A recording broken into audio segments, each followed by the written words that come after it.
you want to talk about silence?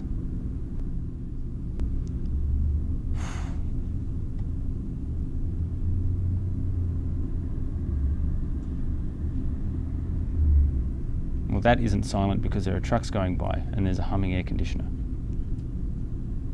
So maybe nothing is silent. Do you want to talk about silence? Because I think that's a strange thing, I mean, yeah. I don't know how to answer that question. What is silent? Outside of the dictionary definition. Unless it's about stillness, or you're thinking about how far you can subtract yourself from a listening environment. So maybe silence is meditation in that way. But I think there's so much, our body makes so much sound that maybe there isn't ever silence.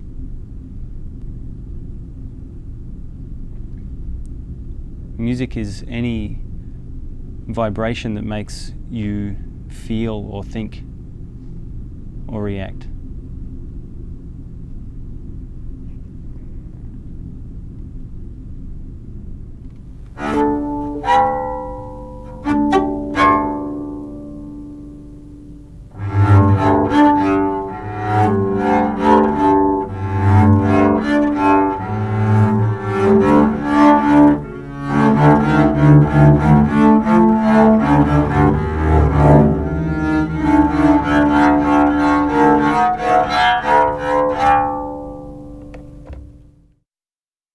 I started playing the bass, double bass anyway, when I was 24 in the year 2000. And I did that because I was inspired by the music I heard played by William Parker and Sonny Murray and Matt Shipp at the Vision Festival in the year 2000, and by the music I heard of Peter Kowald, who was a great German double bass player.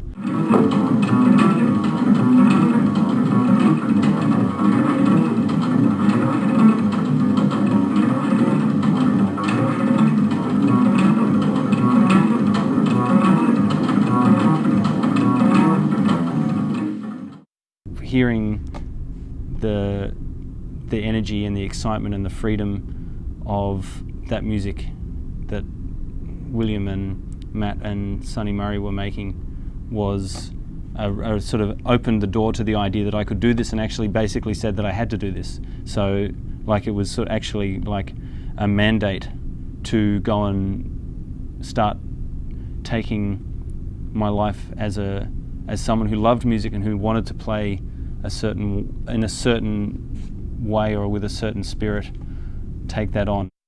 I think 3 days later I had a double bass, and I don't think I've spent more than 2 days not playing in the last, 2006? 6 years. 6 years.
I think where I am now in my life, like my life has made a dramatic change since I started playing music.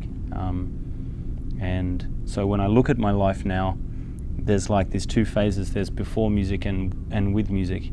And the before music, you have your life, the people that it means something, who are your parents and, you know, the people that raise you and those things, but which doesn't seem as distinctly important now. I would say my life masters are the people that I'm closest to in a way, like people like, and musicians. So people like Jim Denley.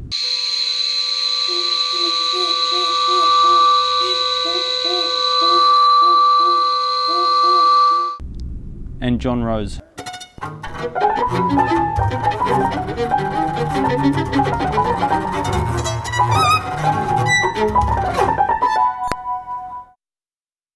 As a string player, has just kicked my ass and made me feel very embarrassed very regularly, and has really affected the way I play music, just by being a hard ass. And I'd say he's a very important person in my life because of that.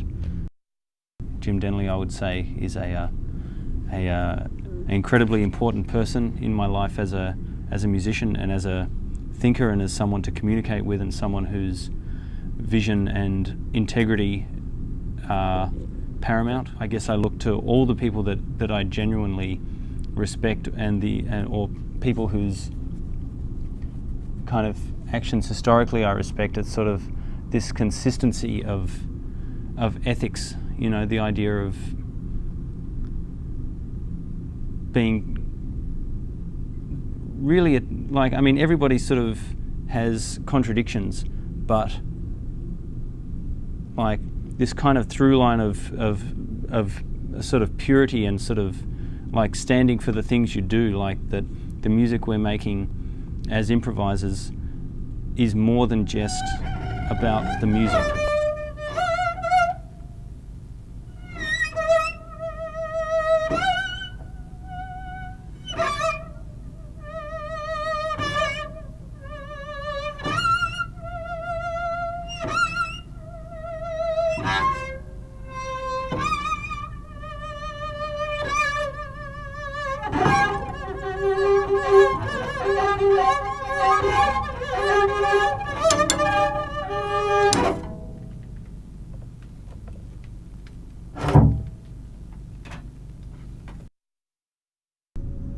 When I first started playing music, I met a piano player named Andrew Bemke.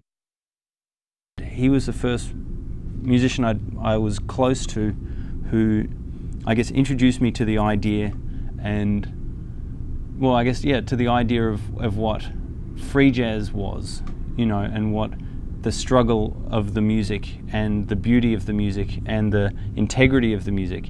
And I think since that time that, well, there are contradictions in that idea, and I don't necessarily stand by and say, well, this is music of, like, that everyone involved has pure integrity and that everyone involved is working on this higher level. But I do think that the idea of that is really powerful. So even if the reality actually is like the reality of free jazz and the community that makes free jazz and that listens and does that, whether the community really is living up to the ideal isn't the point, because the ideal is so beautiful. So maybe that's another thing. I believe in the ideal of that.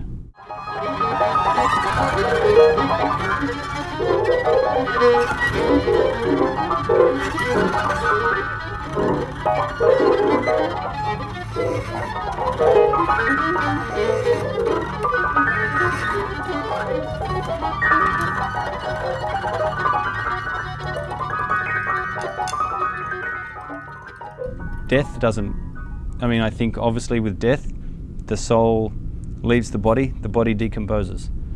That's very simple.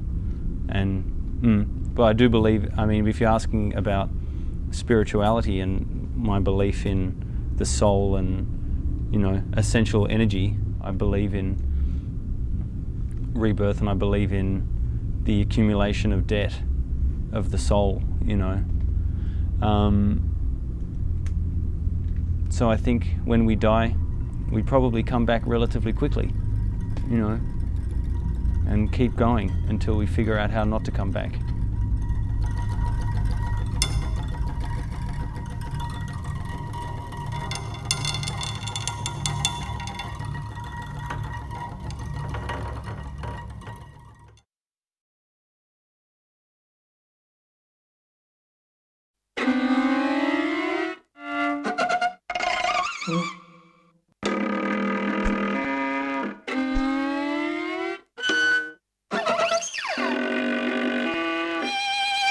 To discuss an instrument like the violin, it's a major undertaking because the instrument itself is such an icon, particularly in the history of Western music.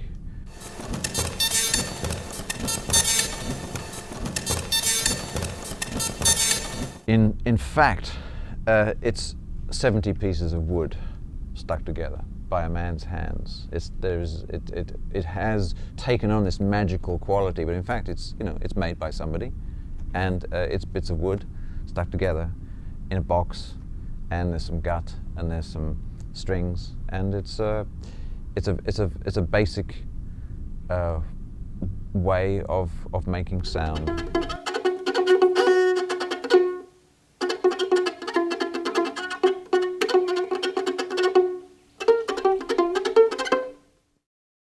Most string instruments, if not all instruments, Western music instruments, come from pretty well this sort of axis, this Islamic, I was going to say axis of evil, this Islamic tradition, really. I mean, without that, there would have been no Western music. So coming up through the whole, through Africa and through the Moors in Spain, we have our string instruments, and the Chinese would have a different view because they believe that their stuff came from China and nowhere else.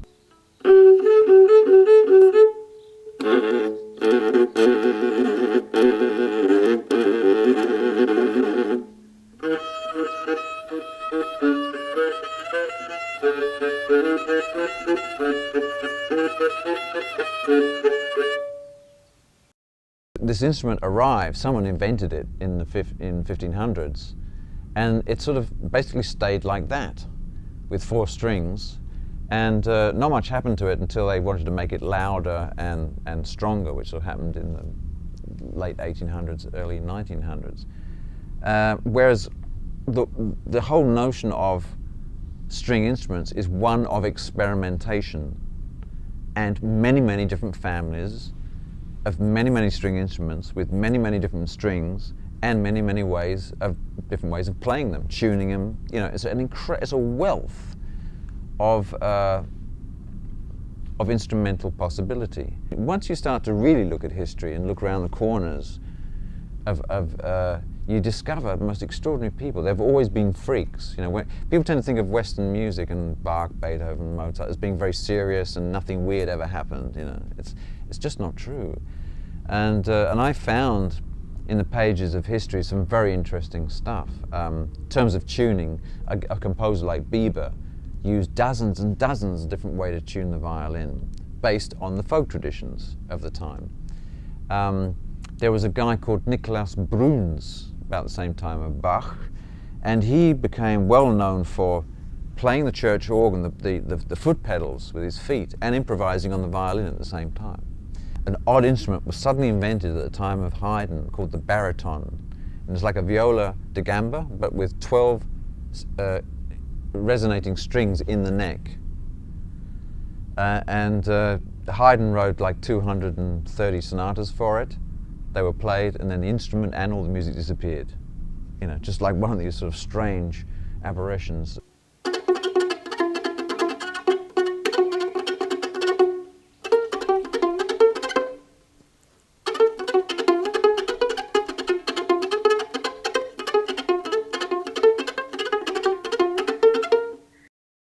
And I thought, well, why the hell have we ended up with a violin with 4 strings tuned in always the same way, it seemed, when there's all this other stuff, So I thought, well, I'm going to go back to the Islamic tradition and re-look at the violin and see what I can do with it. So the Germans have they have many good words actually in German, but one that appealed to me was this word Gesamtkunstwerk, which means like total art form.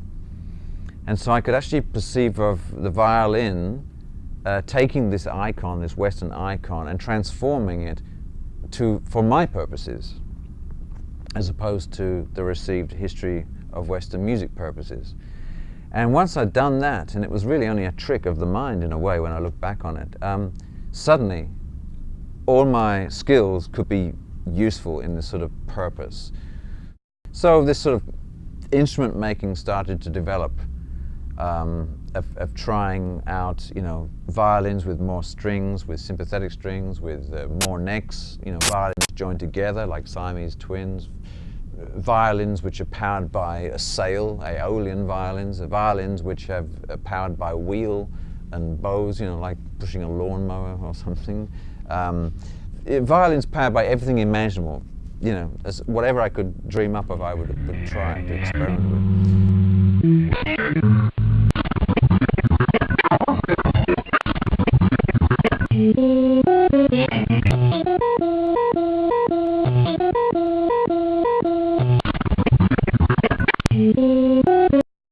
Why is it like that and not like this?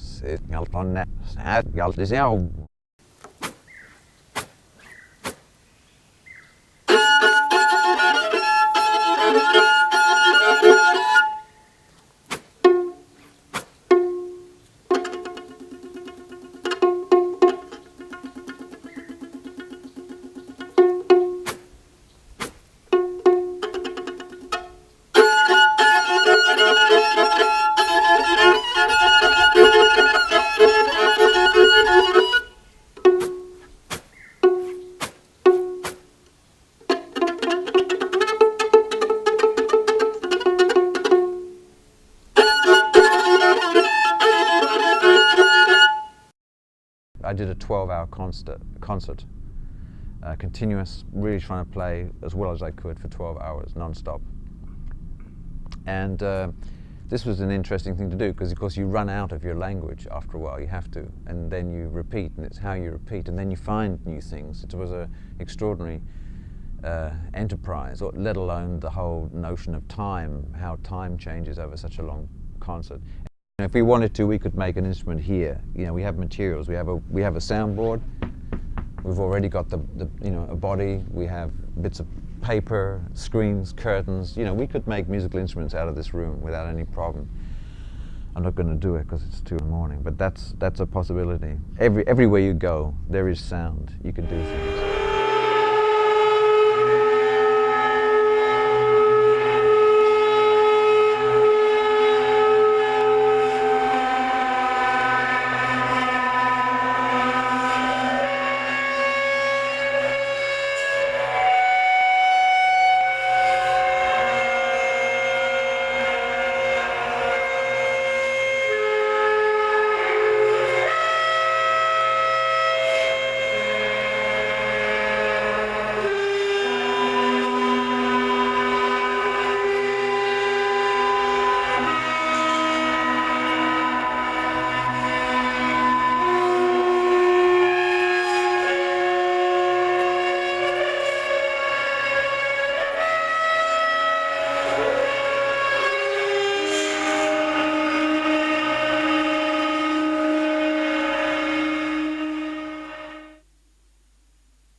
When I was doing the Fence project over the last years, I had quite a lot of conversations with Aboriginal people in the Northern Territory.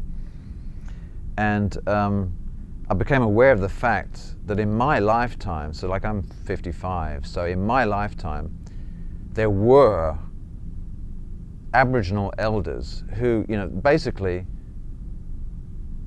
the best musician got the best job. In order to carry the oral tradition and all the knowledge and all the songs and all the necessary stuff, you had to be the best musician. So in fact, you've gone from a situation where the musician was critical, you know, they wouldn't say the word musician, they'd call the storyteller, whatever you want to say it, but basically the guys who had the best chops at being able to transmit through music knowledge were the most important people in society, because without them, the society would collapse. Without them, you wouldn't have enough to eat, you wouldn't know where to find it, you wouldn't be able to drink because you wouldn't know where the water holes were, you wouldn't know how to get from A to B, you wouldn't know anything about the correct ceremonies. You wouldn't know how, in fact, to sing up the entire fucking universe. That's how important the music was, even in my lifetime. We can find, you know, in the 50s you could have found people who, their entire community relied on the practice of music. And in German they say Gebrauchsmusik, the use of music, the function of music was that critical. People actually, people lived and died because of music, or lack of it.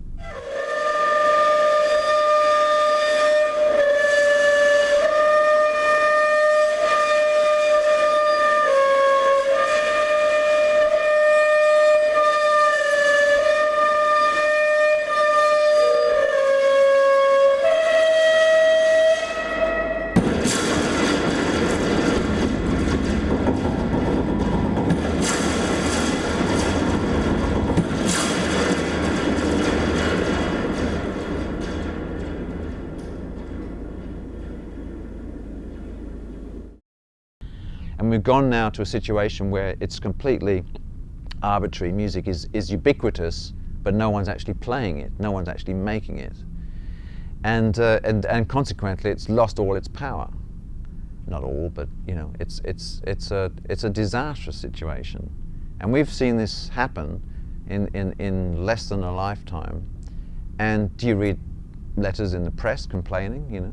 Do you see letters like, where has the live music gone? In a place like Sydney, there used to be like many rock clubs, and they've all disappeared. You don't see either the audience complaining or the musicians complaining, and the musicians are the last one to complain. They just let it all happen somehow.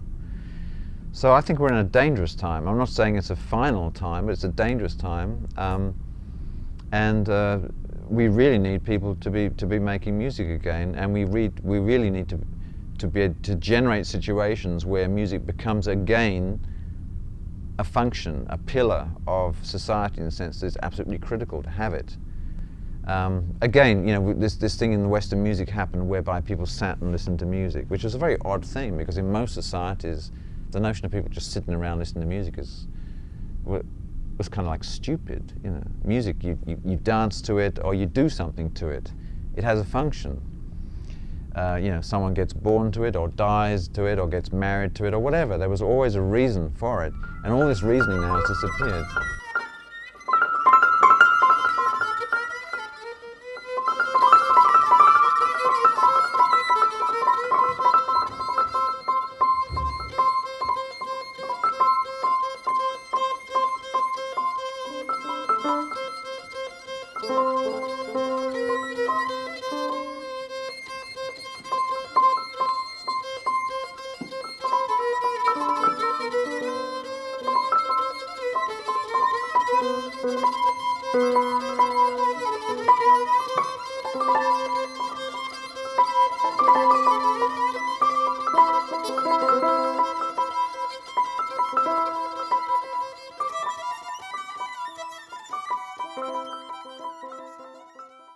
Nobody wants to die. It's just not like it's preferable to keep living. Someone once said, you know, who wants to be 99 years old? But the answer is someone who's 98. The problem with our species is that we want to personalize everything. So we have this sort of a view of ourselves that is so personalized, so critical.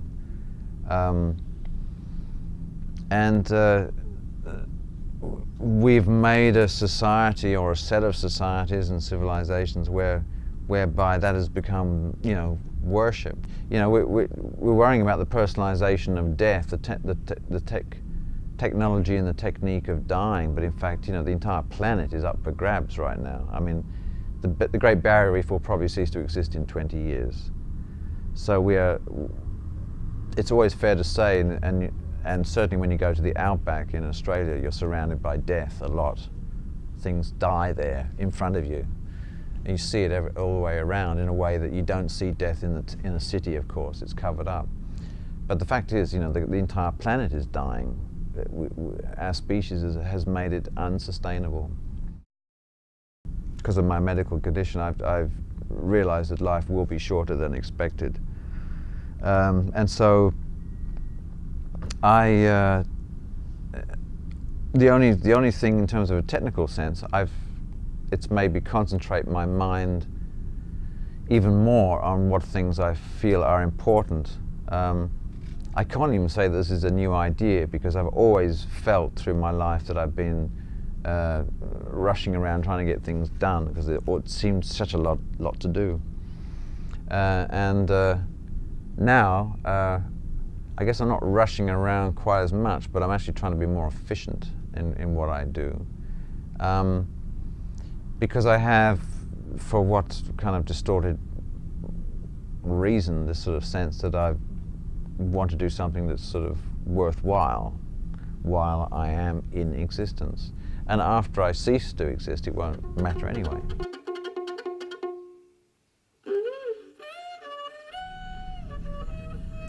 I think death is a reasonable thing. I can't imagine that people would want to keep going on and on and on. And probably life is frustrating and hard enough. Probably once through it is enough.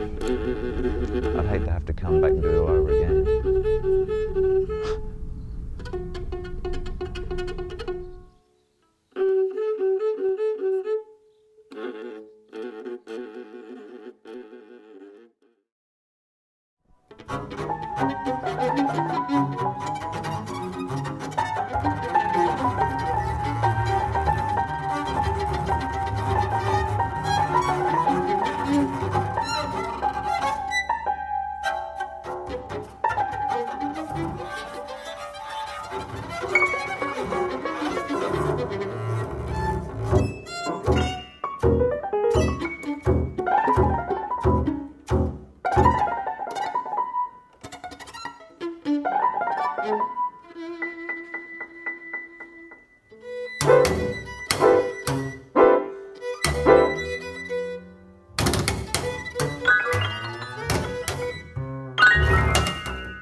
Thank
you.